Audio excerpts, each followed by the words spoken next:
wareegtadan oo ka soo baxday wasaaradda arrimaha gudaha Soomaaliland waxa guud ahaanba hay'adaha dawliga kuwa madaxa bannaan ganacsatada gaadiidleyda iyo goobaha waxbarashada lagu amrayaa inay dadka ay adeegyada u fidinayaan ku xidhaan haysashada kaarka dhalashada Soomaaliland iyadoo laga duulayo muhiimadda ay leedahay in la kala saaro muwaadiniinta iyo dadka ajaanibka ah. afayeenka wasaaradda arrimaha gudaha Soomaaliland Jamaal Cabdi Maxamed oo shirjiraad ku qabtay xarunta wasaaraddaasi arrimaha gudaha ayaa warfidiyeenka u akhriyay ujeedada ay xambaarsan tahay wareegtadani. wasiirka wasaaradda arrimaha gudaha Soomaaliland markuu arkay baahida loo qabo in la kala saaro muwaadinka iyo dadka ajaanibka ah, markuu arkay baahida loo qabo ilaalinta nabadgelyada dalka iyo muwaadiniinta reer Soomaaliland, markuu garowsaday in ay lagama maarmaan tahay in dhammaan hay'adaha dawladda iyo kuwa madaxa bannaan in ay ku dhaqmaan meel marinta iyo fulinta shuruucda dalka. wuxuu amrayaa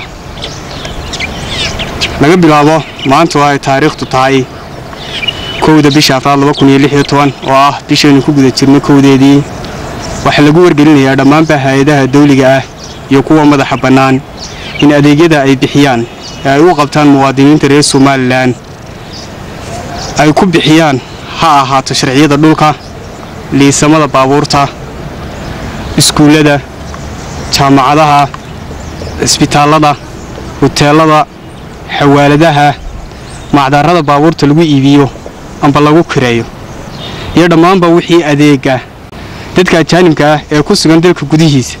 iyaga waxa lagu xirayaa aqoonsiga dalku jooga ee ay bixiso waaxda laanta socdaalka Soomaaliland immigration.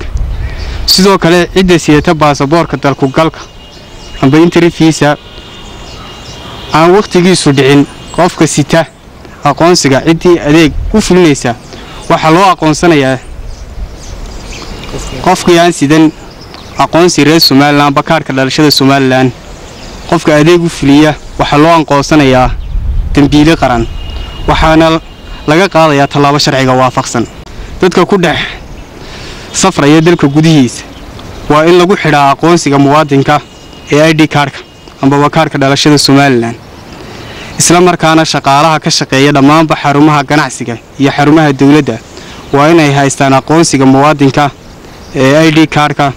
cid kasta oo shaqo siisa qof aan haysan aqoonsiga waxa uu qoonsanaynaa amba loo aqoonsanayaa dambiile qaran. sidaa darteed laga bilaabo taariikhda kor ku xusan waxa lagu wargelinayaa waxa waajib ku ah inay dhaqan geliyaan wareegtada tan. Nuuraddiin Cabdullaahi Culujoog iyo Axmed Qalinle, Telefishinka Qaranka Soomaaliland, Hargeysa.